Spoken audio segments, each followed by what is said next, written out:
Dan beliau tuh tidak banyak orang tahu, itu kalangan habaib, tapi tidak pernah memperkenalkan dirinya. Keturunan Nabi itu, kalau disambungkan nyampe nasabnya ke Nabi. Yang mau saya ceritakan, di 1911 itu saat datang, diundanglah kemudian tokoh-tokoh ulama yang terhubung kemudian di Nusantara. Di antara yang datang itu adalah seorang bernama Muhammad Darwish, yang telah menempuh pendidikan di Mekah pada Syekh Ahmad Khatib Al-Minangkabawi, yang lahir tahun 1860, pulang ke Nusantara kemudian disebut dengan julukan yang baru dengan nama yang sangat indah bernama Ahmad Dahlan. Kiai Haji Ahmad Dahlan datang ke pertemuan itu, diskusi, dan beliau tuh tidak banyak orang tahu, itu kalangan habaib. Kiai Haji Ahmad Dahlan itu habib, tapi tidak pernah memperkenalkan dirinya. Ya habib, keturunan Nabi itu, kalau disambungkan nyampe nasabnya ke Nabi. Antum mau cek, kita cek Kiai Haji Ahmad Dahlan bin Kiai Haji Abu Bakar bin Kiai Ilyas bin Kiai Sulaiman bin Demang Jurang Juru Kapindo bin Demang Jurang Juru Sapisan bin Kiai Gerbak bin Maulana Ishaq. Siapa Maulana Ishaq itu? Anaknya Jamaluddin Al-Akbar Al-Husaini. Ya, siapa Jamaluddin Al-Akbar Al-Husaini? Tokoh besar, ulama besar, punya dua anak. Satu Maulana Ishaq, yang kedua namanya Syarif Abdullah. Syarif Abdullah menetapnya di Mesir. Saat beliau berhaji bertemu dengan Syarifah Mudaim. Siapa Syarifah Mudaim itu? Nama aslinya Rasantang, lahir tahun 1426. Punya kakak namanya Abdullah Iman, nama aslinya Walang Sungsang, lahir tahun 1423. Adik bungsunya Raja Sengara, lahir tahun 1427. Siapa tiga orang ini? Anak dari Prabu Siliwangi, dikenal dengan Pamanah Rasa, disingkat jadi Menah Rasa. Punya kerajaan Pajajaran membentang dari Banten sampai ke perbatasan Jawa. Saat inspeksi daerah Karawang, menemukan seorang perempuan sedang baca Quran. Itu muridnya Syekh Hasanuddin. Syekh Hasanuddin alumni dari Mekah, dikenal dengan Umul Qura, maka dikenal dengan Syekh Qura. Pulang ke Karawang mendirikan pesantren, sampai sekarang dikenal dengan pesantren Syekh Qura. Punya murid, di antara muridnya yang paling bagus, seorang perempuan namanya Nyai Subang Larang. Terpikat, dinikahi, bahkan masuk Islam. Kemudian melahirkan 3 orang anak. Syarifah Mudaim dengan Abdullah Iman menunaikan ibadah haji, bertemu dengan Syarif Abdullah, menikah di situ. Kemudian kakaknya Abdullah Iman pulang menghadap kepada bapaknya, diberi daerah kemudian untuk berdakwah di Lemah Wungkuk. Di Lemah Wungkuk itu menyatu 3 etnis. 1 etnis lokal Nusantara, 2 Arab, 3 Cina. Perkumpulannya pada satu dalam bahasa lokal disebut dengan caruban. Kesukaan mereka juga bikin udang terasi dari udang rebon namanya. Ya, kemudian dikeringkan airnya. Air disebut dalam bahasa lokal dengan cai rebon, cai rebon, cai rebon. Kemudian menyatu menjadi Cirebon. Daerahnya Cirebon.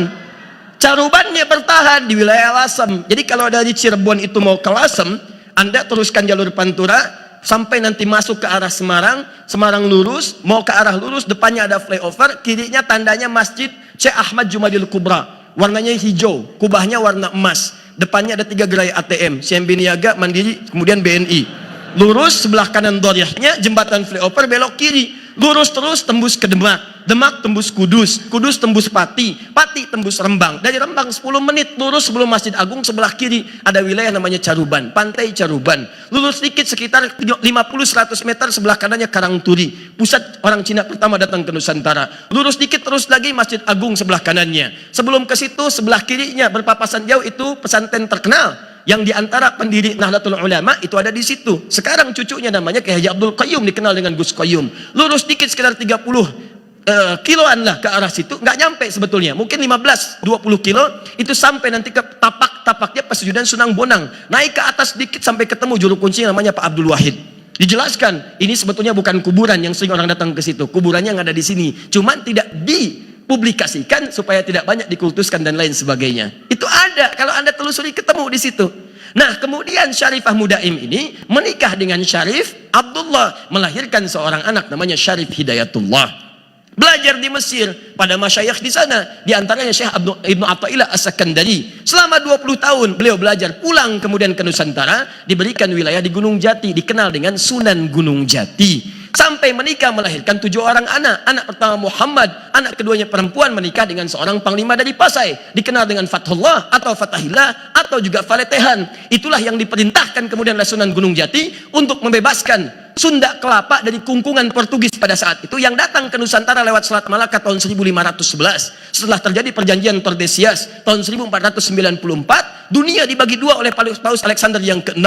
Ya, barat diserahkan pada Spanyol, timur diserahkan pada Portugis. Datang ke Nusantara lewat Selat Malaka tahun 1511, menguasai bagian Sunda Kelapa, diutus oleh Sunan Gunung Jati, bebaskan Sunda Kelapa. Maka bermohon kepada Allah, mereka sholat, mereka wudhu, mereka berjihad. Jihad itu membela keutamaan negara pada saat itu, membela keutamaan bangsa masyarakat dengan atas niat karena Allah Subhanahu wa taala. Maka berangkat, ditaklukkanlah Portugis pada saat itu. Saat ditaklukkan, mereka bersyukur kepada Allah. Mereka tahu ini bukan cuma ikhtiar, karena kalau senjata lawan senjata nggak mungkin, sana lebih canggih, lebih hebat. Ini senjata sederhana. Wa ma ramaita idz ramaita walakinnallaha rama. Allah yang bantu. Maka mereka kemudian teringat dengan ayat Al-Quran, ini fathun, pembukaan dari Allah, bukan sekedar berjuang.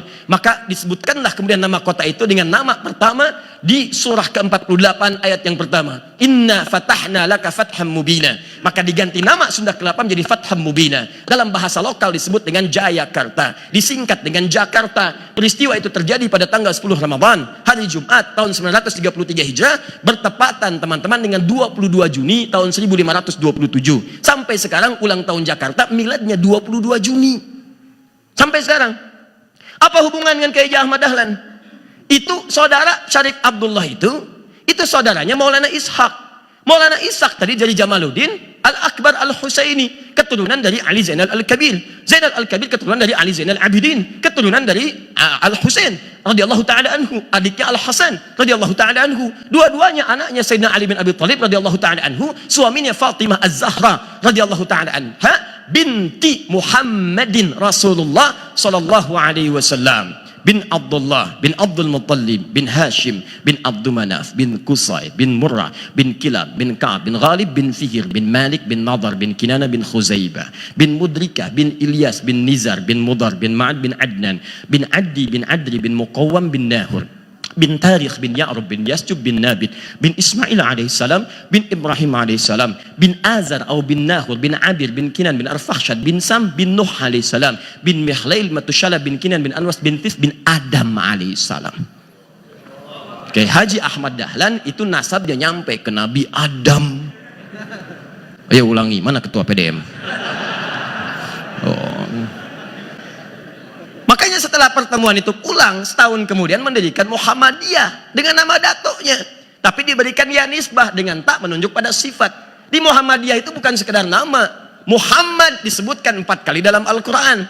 Quran surah ketiga ayat 144, Quran surah ke-33 ayat ke-40, Quran surah ke-47 ayat yang kedua dengan namanya, dan Quran surah ke-48 ayat 29.